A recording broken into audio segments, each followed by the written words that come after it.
Bonjour à toutes, bonjour à tous et bienvenue dans ce nouveau numéro d'Accès Direct sur 8 Mont-Blanc, votre émission d'information et de rencontre avec ceux qui font l'actualité en Savoie-Mont-Blanc. Nous sommes le jeudi 21 février 2019. Au programme ce soir, nous serons en ligne avec Christian Monteil, le président du conseil départemental de Haute-Savoie, qui a rencontré ce jeudi Emmanuel Macron à Paris. Je recevrai ensuite la directrice de la Ligue de protection des oiseaux. Et puis enfin, nous rencontrerons la co-gérante de Capitaine, une start-up spécialisée dans la communication interne en entreprise. Mais avant, je reçois Seb pour les titres du journal. Salut Seb. Salut Victoria. Ce soir, dans le journal, on parlera des cahiers de doléances qui arrivent en préfecture. Les fameux cahiers de doléances, aurait-on tenté de dire, qui ont beaucoup fait parler ces derniers temps, donc tu l'as dit, sont arrivés en préfecture de Savoie. Il s'agit d'une première étape avant qu'ils ne soient renvoyés à Paris pour une grosse mise en service. Clémence Roaldès a assisté à cette cérémonie qui montre que peu de citoyens, en tout cas, se sont mobilisés pour faire remonter justement leurs doléances. Et on parlera aussi d'une nouvelle navette électrique à Val Thorens. Ouais, une première mondiale du coup du côté de la vallée de la Tarentaise à Val Thorens. La station s'est dotée d'une navette autonome électrique qui desservira toute la station. Elle peut atteindre la vitesse de 25 km/h, complètement autonome, donc c'est assez marrant. C'est un reportage là aussi de Clémence Roaldès. Seb, tu restes avec moi pour la revue de presse et on commence avec un accident du côté de Châtel. Oui, un drame qui s'est déroulé ce jeudi midi du côté, donc tu l'as dit, de Châtel, aux Portes du Soleil. Une fillette s'est coincée la tête entre le garde-corps et le montant vertical du télésiège de Pierre Longue. Elle est arrivée inconsciente en haut du télésiège puisqu'aucun signalement n'a eu lieu pendant les 5 minutes du trajet. C'est une piste secouriste qui a déclenché l'alerte. Transportée d'urgence aux hôpitaux universitaires de Genève, la fillette originaire des Pays-Bas serait, selon les dernières informations, entre la vie et la mort. Il faut savoir que l'accident a eu lieu lors d'un cours collectif, donc les parents de la jeune fille n'étaient pas présents sur place. Et Nicolas Rubin, le maire de Châtel, a posté un message sur son compte Facebook. Et puis, encore une histoire de fusion. Oui, on en parle, des fusions, ça n'arrête pas. Les communes de Seyssel veulent fusionner. J'ai bien dit les communes, puisque depuis 1860 et la création des départements, Seyssel a été séparée en 2 communes, une en Haute-Savoie, comme on voit sur cette image, et une dans l'Ain. Elles sont séparées par le Rhône et elles veulent aujourd'hui, ça fait même maintenant plusieurs années qu'elles veulent fusionner. Problème, le président du département de l'Ain est farouchement opposé à cette décision, à cette idée de fusion. TF1 a récemment consacré un reportage à cette histoire, on regarde un extrait. Elles se regardent depuis si longtemps. 2 villes, face à face, le long du Rhône. Seyssel, 1000 habitants dans le département de l'Ain. Seyssel, 2500 habitants en Haute-Savoie. J'habite dans le 74 et en fait j'aime bien la boulangerie qui est dans l'Ain, voilà. Après je vais à mon boucher dans le 74, je vais à la pharmacie dans le 01. C'est pas parce qu'on a un pont qui nous sépare que les 2 communes ne peuvent pas être en même temps, quoi. On est ensemble, on s'appelle pareil, donc c'est aussi bien que ça soit fusionnel. Tu as choisi de nous parler sport avec des nouvelles du marathon d'Annecy. Oui, alors d'abord du marathon aux Jeux Olympiques. Et je suis sûre que l'info ne t'a pas échappé, Seb. Le comité d'organisation des Jeux Olympiques 2024 l'a annoncé ce matin. La discipline du marathon sera ouverte à tous les participants lors de ces Jeux parisiens. Le comité a aussi annoncé les sports additionnels, c'est-à-dire des sports invités, parmi eux le breakdance, l'escalade, le surf, le skateboard. Une liste qui doit encore être validée par le CIO, mais l'information réellement qui a marqué, c'est bien ce marathon exceptionnel puisque pour la toute première fois, il sera vraiment ouvert au grand public. Alors 2024, ça nous laisse encore un peu de temps pour nous entraîner le journal L'Équipe indique que d'autres disciplines pourraient être ouvertes par la suite. Et le marathon du lac d'Annecy. Voilà, tant qu'on est dans la course à pied, une information concernant le marathon d'Annecy, les inscriptions sont fermées, ça y est, elles ont fermé aujourd'hui puisque la course affiche déjà complet à 2 mois du départ puisqu'il aura lieu le 14 avril prochain. En revanche, il reste encore des places pour le 10 km, mais il faut se dépêcher parce qu'elles partent aussi très très vite. Le festival Tomorrowland du côté de l'Alpe d'Huez à présent. Oui, vous le savez, le grand festival belge de musique électronique arrive pour la première fois en France et il se déroulera pour la première fois également en hiver. Il aura lieu du 9 au 16 mars prochain à l'Alpe d'Huez, tu l'as dit, en Isère. 20 000 festivaliers sont attendus dans la station. Une centaine de DJ sera au rendez-vous, les plus grands noms des DJ.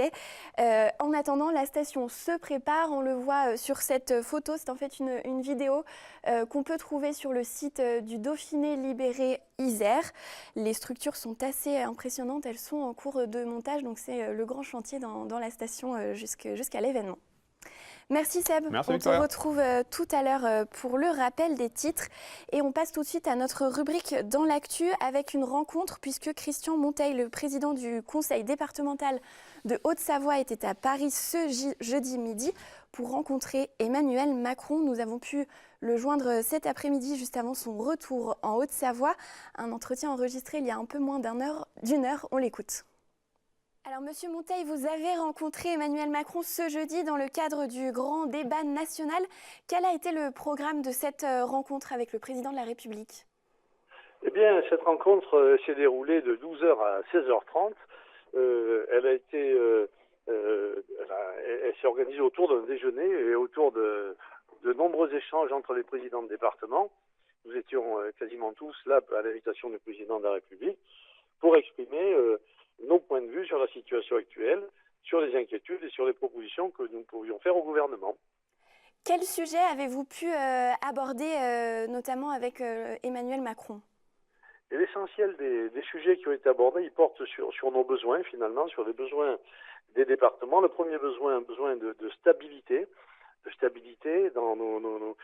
dans la fiscalité, dans les ressources des départements. Le deuxième souci est un besoin de liberté, un besoin de desserrement de la loi NOTRe qui nous cantonne dans des compétences qui sont trop étroites à notre goût, un besoin également de simplification pour les procédures. De nombreux dossiers sont bloqués dans le pays au regard des procédures très très compliquées. Et puis enfin, une forme de besoin qui a besoin de considération, parce qu'on pense que le gouvernement ne porte pas suffisamment de considération à l'échelon départemental, et nous nous en sommes expliqués avec le président de la République, le Premier ministre et les 14 ministres qui les accompagnaient. Pensez-vous que vous allez être entendu? Est-ce que ces sujets abordés vont réellement être pris en compte? Ah, c'est un espoir, hein. Oui, bien sûr. Nous espérons qu'une partie au moins de ces observations sera reprise. Nous étions organisés avec des tables, une vingtaine de tables. À chaque table, un ministre ou un secrétaire d'État. Les interventions ont été notées. Il y a eu un foisonnement d'interventions. Oui, je pense qu'il y a un certain nombre de sujets que le gouvernement va reprendre et que le président de la République reprendra dans le cadre de la synthèse du débat national. Emmanuel Macron est invité au 75e anniversaire des combats du maquis des Glières ce printemps. Est-ce que vous avez profité de votre passage à l'Élysée pour appuyer à nouveau cette invitation? Alors, l'invitation est appuyée, il n'y a rien de nouveau pour l'instant, elle est bien notée, rien de nouveau pour l'instant. Mais cependant, j'ai profité de mon passage à l'Élysée pour évoquer un autre dossier avec la ministre des Transports, Elisabeth Borne. Il s'agit du désenclavement du Chablais, et là, j'ai eu l'assurance et la garantie que ce dossier était bien identifié par le ministère des Transports et qu'il allait être étudié au Conseil d'État, comme la procédure le veut, avant la fin de l'année. Donc le dossier est en bonne voie. Et c'est une bonne nouvelle pour la Haute-Savoie. Merci Christian Monteil d'avoir été avec nous pour répondre à nos questions. Et on reviendra évidemment sur cette rencontre à l'Élysée. Merci. Merci à vous. Et on ouvre tout de suite une page environnement. Pour cela, j'accueille sur le plateau d'Accès Direct Anne Dejean, la directrice de la Ligue de protection des oiseaux en Auvergne-Rhône-Alpes. Bonjour et bienvenue sur le plateau d'Accès Direct. Bonsoir. Alors, juste peut-être une petite correction. Je suis la directrice, mais au niveau de la Haute-Savoie. Voilà, et non pas de la région, mais on va avoir l'occasion d'en parler avec la fusion des associations. Effectivement, justement, on va en parler de cette organisation, mais d'abord, est-ce que vous pouvez nous rappeler les principales missions de la Ligue de protection des oiseaux? Oui, c'est une association qui couvre le territoire national et avec des représentations locales et qui, depuis toujours, a pour vocation d'agir, de protéger la nature et la biodiversité à la fois vis-à-vis des espèces et des milieux naturels dans lesquels elles vivent, et d'avoir un gros travail aussi de sensibilisation des différents publics à la prise en compte et à faire attention à la nature dans son quotidien. Comment vous sensibilisez justement les publics à cette protection de la nature, des oiseaux notamment? Alors en intervenant auprès des scolaires notamment pour une grande partie, sur un tas de thématiques différentes. Alors on est Ligue pour la protection des oiseaux, mais on parle aussi de grenouilles, de serpents, de paysages et d'environnement en général. On intervient dans tout un tas de manifestations diverses soit à portée régionale, nationale ou départementale, et puis en faisant aussi tout un tas de sorties, de découvertes auprès des différents publics, de nos adhérents, voilà, tout au long de l'année. Est-ce que le public s'intéresse de plus en plus à cette notion de protection des animaux, des oiseaux notamment? On parle beaucoup, on s'inquiète beaucoup en ce moment de l'extinction des espèces, de la disparition des insectes notamment. Est-ce que vous voyez un intérêt de plus en plus grand? Alors oui, en termes d'intérêt ou de curiosité sur ces questions, j'allais dire peut-être manque encore un petit peu d'action personnelle pour faire un petit peu plus attention. C'est vrai que depuis toujours, on nous parle des hirondelles qu'on ne voit plus. Aujourd'hui, des espèces beaucoup plus communes comme le moineau, voilà, qui commencent aussi à disparaître. Et je crois que les gens sont de plus en plus réceptifs à ça parce que finalement, ce sont aujourd'hui même des espèces communes qui tendent à disparaître. Et c'est ça qui interpelle et qui font qu'on est pas mal sollicité par le public d'une manière générale. Ouais. Alors pour revenir à la structure au niveau de la région, donc il y a eu une fusion des associations locales en décembre dernier. Comment s'organise désormais la Ligue de protection des oiseaux? Eh bien, on est passé de 10 associations sur l'ensemble de la région Auvergne-Rhône-Alpes à plus qu'une seule. Statutairement, après, vous avez toujours des équipes locales sur les différents territoires. Donc, à savoir en ex-Rhône-Alpes, vous avez une équipe par département. Et puis une équipe auvergnate qui existe depuis de longues années maintenant. Mais voilà, aujourd'hui nous sommes LPO Auvergne-Rhône-Alpes avec des délégations territoriales sur chacun des territoires initiaux. Voilà. Est-ce qu'il y a des spécificités dans la région? Est-ce que vous avez des missions particulières qui sont dirigées vers des oiseaux en particulier? Alors, sur les territoires comme le nôtre en Haute-Savoie ou en Savoie, en Isère, c'est bien évidemment la thématique montagne qui peut ressortir un peu plus, où notamment on travaille à la protection de certaines espèces et vis-à-vis de certaines pratiques.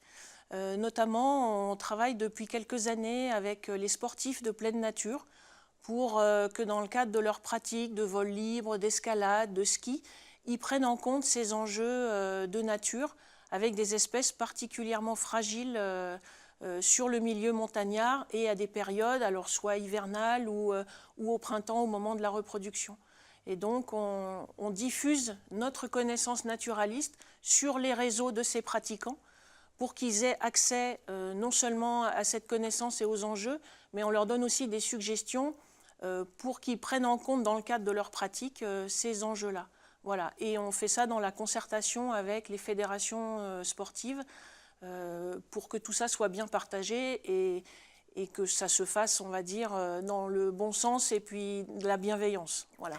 Alors vous parlez des sportifs, j'allais justement vous demander qui travaille pour vous. Est-ce que ce sont des bénévoles? Est-ce qu'il y a des scientifiques? Alors on a, selon les équipes, mais on a des équipes salariées, voilà, qui ont des profils de chargés d'études, chargés de mission et des formations naturalistes pour l'essentiel, de protection de la nature.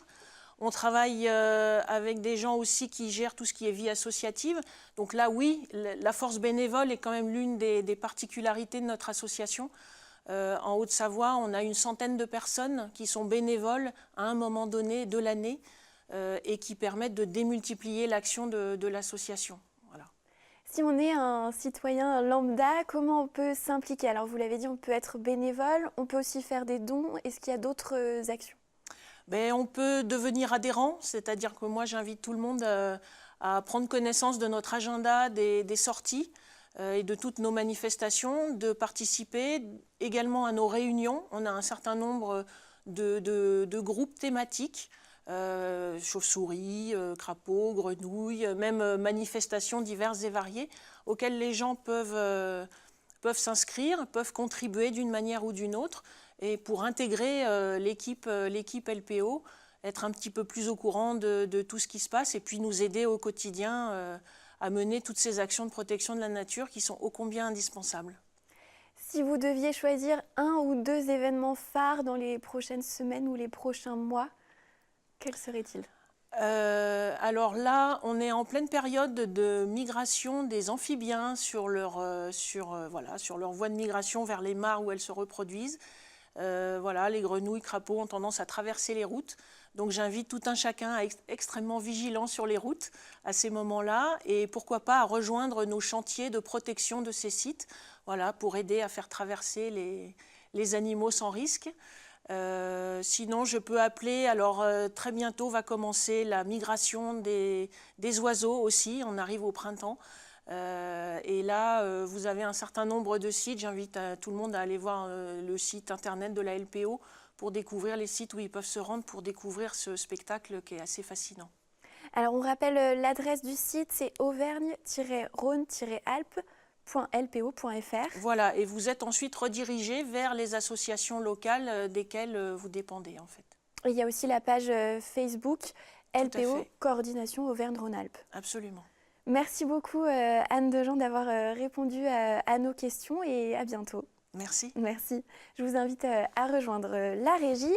Le temps pour nous de passer à notre prochaine rubrique, le choix de la rédac, avec notre invitée Margot Baïs. Bonsoir.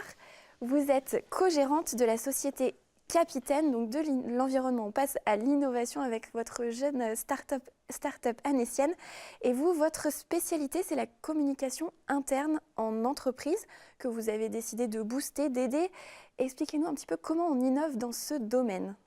Merci. Alors, dans la communication interne dans l'entreprise, il y a 3 types d'informations qu'on va vouloir passer, c'est-à-dire c'est de l'information de performance pour impliquer ses équipes, leur donner le cap, la visibilité, des informations opérationnelles pour en fait dire qu'est-ce qu'il y a à faire dans l'opérationnel, des plannings de production par exemple, etc. Puis de l'information de vie de tous les jours, par exemple des visites clients ou alors d'autres informations de ce type sur la vie de l'entreprise. Et aujourd'hui, on est dans un monde en fait où on est sursollicité, il y a plein d'informations de partout. Et c'est vrai que c'est pas facile souvent d'avoir la bonne information au bon moment pour les bonnes personnes. C'est justement ça, comment on fait dans ce monde hyper communicant, hyper connecté aussi, pour donner une information de façon claire, comment on innove dans le domaine de la communication, notamment en entreprise?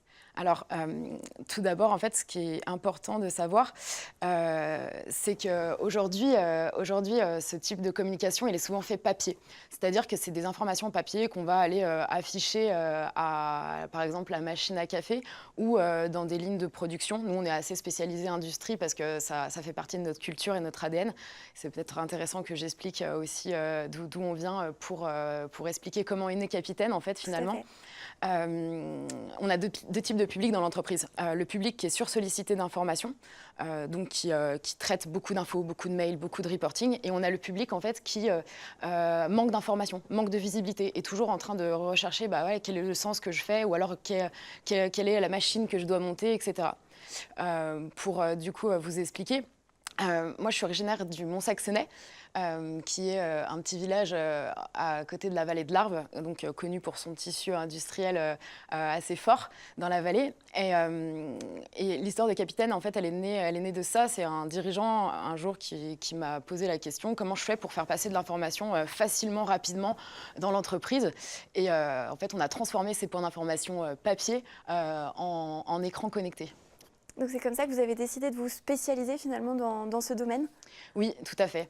Et donc ça c'était en 2016. En 2017, j'ai rencontré Damien Cuvillier, mon associé, qui a un parcours plutôt technique, donc qui est ingénieur centralien en informatique.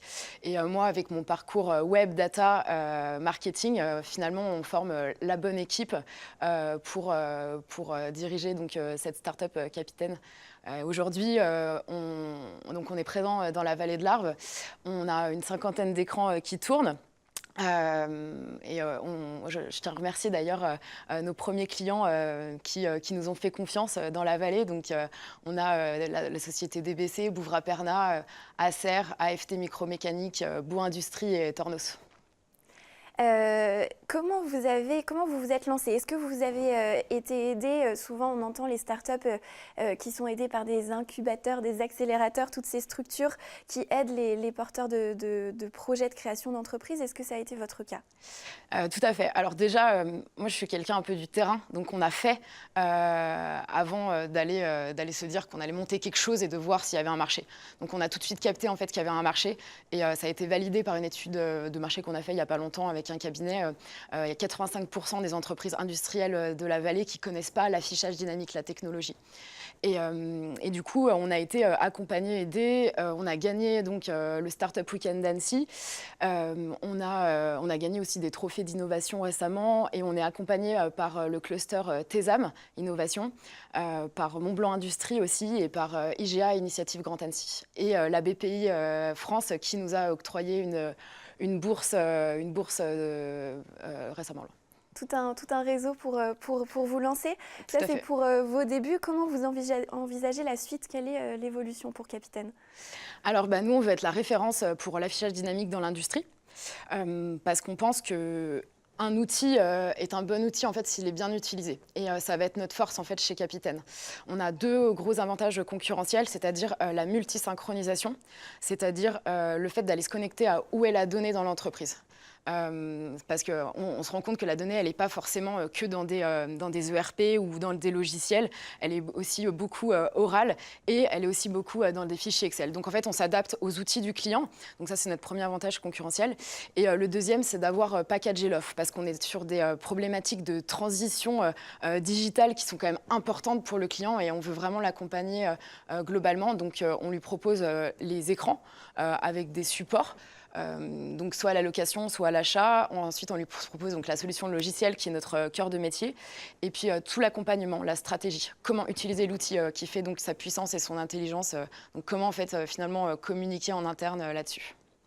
Vous parlez de communication orale, de communication digitale. Comment on allie les deux? Qu'est-ce que vous pouvez répondre à des personnes qui pourraient dire si on met des écrans, finalement, on ne se parle plus? C'est une bonne question. En fait, c'est un outil de lean management. Donc, le lean management, ça fait partie donc des théories d'organisation industrielle de notre temps. Et l'affichage est donc en fait un outil qui permet de donner la visibilité. Et effectivement, en fait, ça ne va pas enlever le management qu'il y a derrière. Sauf qu'on vient automatiser finalement tout ce que l'humain n'a pas de valeur ajoutée parce qu'on va chercher la donnée, on l'affiche en automatique. Mais par contre, ce qui est très important dans ce que vous dites, c'est que ça engage en fait une démarche globale qui est l'animation. Et c'est ça aussi qu'on a relevé dans les études qu'on a fait, c'est qu'un des enjeux des entreprises industrielles et même de toute entreprise finalement, ça va être d'animer ses équipes au quotidien, de leur expliquer voilà, où on va, qu'est-ce qu'il faut suivre pour être bon aujourd'hui, etc. Et finalement, toute cette animation, elle peut être améliorée par des outils modernes qui sont digitaux. Et, voilà. Combien de personnes à ce jour sont derrière Capitaine, dans l'équipe de Capitaine? Alors, à ce jour, nous sommes 2 associés. On a 2 développeurs qui travaillent donc, sur la solution logicielle et on est 2 au marketing vente. Et on vous souhaite un joyeux anniversaire pour terminer, Margot. Oui, merci. C'est votre anniversaire aujourd'hui. Je me suis offert la télé pour mes 30 ans. Rien que ça. Et merci beaucoup en tout cas d'avoir été avec nous et on souhaite en tout cas une bonne route à votre start-up Capitaine. Merci beaucoup. À bientôt. Au revoir. Et avant de recevoir Seb pour les titres du JT, nous partons en Thaïlande puisque nous sommes en ligne avec des étudiants du lycée hôtelier de Thonon-les-Bains qui participent à un voyage humanitaire en Thaïlande où ils rencontrent des étudiants d'un lycée hôtelier local. Bonsoir. Bonsoir. Bonsoir. Est-ce que vous m'entendez? Oui, très bien. Alors, expliquez-nous un petit peu d'abord le principe de votre voyage. Quel est le but de cette rencontre?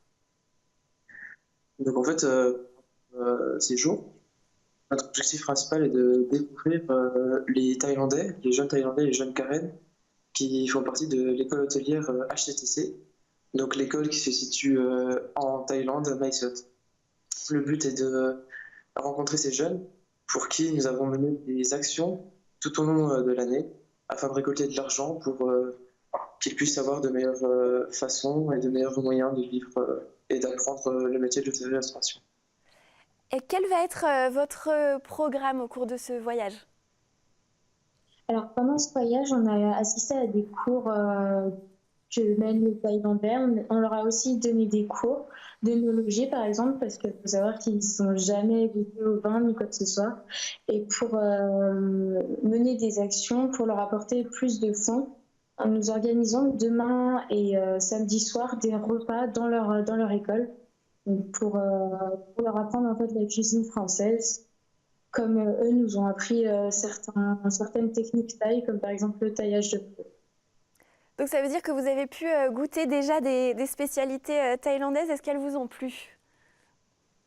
Oui, bien sûr, ils sont des spécialités très épicées pour nous, Français, qui n'avons pas forcément l'habitude de manger épicé. C'est une expérience et ils se moquent un petit peu de nous parce que pour eux, c'est pas du tout épicé, certains plats qu'on mange, mais pour nous, c'est très épicé. Et donc vous, justement, vous leur avez cuisiné des spécialités françaises. Qu'est-ce qu'ils en ont pensé? On leur a pas encore cuisiné vraiment les spécialités françaises. Ça va surtout être demain et après-demain. Mais aujourd'hui, on a eu la chance de leur donner des cours de pâtisserie où on a réalisé des choux garnis d'une crème pâtissière. Et ils ont beaucoup aimé ça parce qu'il faut savoir qu'ils aiment beaucoup tout ce qui est très sucré. Et il faut savoir que pour nous, c'était déjà des choux très sucrés et que certains d'entre eux ont encore rajouté du sucre par-dessus. L'intérêt, c'est aussi de voir justement toutes les différences et en même temps, vous apprenez le même métier?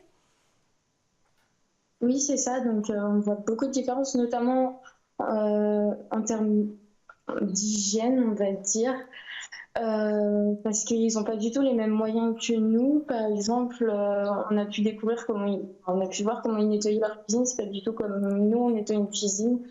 Enfin, leur matériel, il est très réduit, on va dire, et on peut dire aussi détérioré. Et on aimerait pouvoir leur apporter en fait tout ce que eux n'ont pas, mais que nous on a en fait. Tout ce que nous on a eu la chance d'apprendre à l'école. Ici, ils n'ont pas forcément la chance de l'apprendre, mais c'est aussi une école. Ils ont des moyens différents et c'est les cultures qui changent et qui font qu'il y a certains points qui diffèrent. Alors le thème principal, c'est la gastronomie, mais est-ce que vous allez sortir un petit peu des cuisines et visiter le pays? Oui, on a eu la chance de partir dans les familles en Thaïlande, dans les familles des jeunes Karen. Donc les étudiants, ils vont chez eux et dans leur famille dimanche. Donc c'était à 2 heures à peu près de route de Mae Sot. Et c'était un dépaysement total. On s'est retrouvés dans la campagne en fait. Et avec des cultures complètement différentes des nôtres, des gens très ouverts, qui n'ont pas forcément les moyens, mais qui donnent tout pour pouvoir nous accueillir. Et c'était très, très poignant. C'est un très joli témoignage. En tout cas, merci beaucoup d'avoir répondu à nos questions et bon séjour à vous. Merci beaucoup. Merci beaucoup de nous avoir reçus en tout cas. Bonne journée. Au revoir. À bientôt. Au revoir. Et on reçoit à nouveau Seb qui revient sur le plateau pour le rappel des titres. Seb, on va parler dans le journal des cahiers de doléances. Les cahiers de doléances qui sont arrivés en préfecture de Chambéry, de Savoie, ce mercredi soir. Ce sont les maires, une partie en tout cas des maires qui ont ramené les premiers cahiers de doléances. Ils ont jusqu'à vendredi pour amener tous ces cahiers. Et un premier bilan à faire au niveau de la mobilisation, ça a été assez décevant. Et puis une navette électrique à Val Thorens. Oui, première mondiale du côté de la station de la Tarentaise, une navette autonome électrique qui peut aller jusqu'à 25 km/h, qui a une autonomie de 6 à 10 heures et qui est complètement autonome, qui est sans pilote. Et puis ça permet d'aller dans tous les recoins de la station. On découvre ça dans le journal, c'est dans quelques instants sur 8 Mont Blanc, juste après la pub. Restez avec nous.